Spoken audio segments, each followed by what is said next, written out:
Dabhoi police station હદ વિસ્તારમાં વર્ષ 2023માં સગીરા સાથે દુષ્કર્મ કરવાના ગુનામાં આરોપીને 20 વર્ષની સજા અને 25,000 દંડ કરતી Dabhoi additional district and sessions court પીડિતાને ₹3 લાખનું વળતર ચૂકવવા પણ હુકમ કર્યો. ડભોઈ પોલીસ સ્ટેશન હદ વિસ્તારમાં વર્ષ 2023માં 14 વર્ષીય સગીરા ઉપર દુષ્કર્મ, પોક્સો અને જાનથી મારી નાખવાના સંબંધે કેસ નોંધાયો હતો.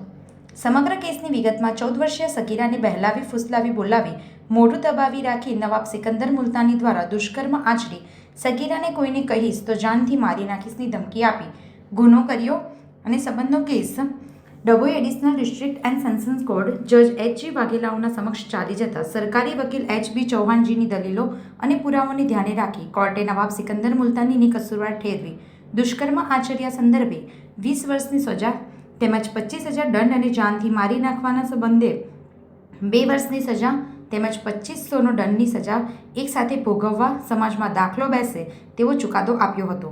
જ્યારે કાનૂની સેવા સત્તામંડળને સગીરાને ₹3 લાખ વળતર ચૂકવવા હુકમ કર્યો હતો. રિપોર્ટર નિરંજન ચૌહાણ, ડભોઈ. આ અંગેની વધુ વિગતો તેમજ સમાચારો અંગે જોતા રહો B1 ન્યૂઝ વડોદરા.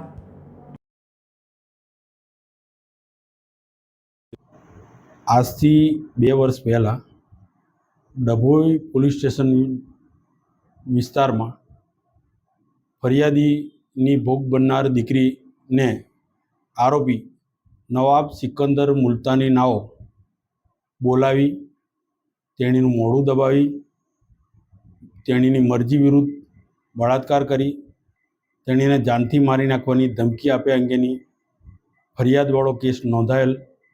જે કેસ મહેરબાન ડભોઈના એડિશનલ ડિસ્ટ્રિક્ટ એન્ડ સેશન જજ શ્રી H.G. વાઘેલા સાહેબની કોર્ટમાં ચાલી જતાં આરોપીને બળાત્કાર ગુજારવા સંબંધે 20 વર્ષની કેદ તેમજ ₹25,000 દંડ તેમજ જાનથી મારી નાખવાની ધમકી આપવા સંબંધે 2 વર્ષની કેદ તેમજ ₹2500 દંડ ભરવાનો હુકમ કરેલ છે.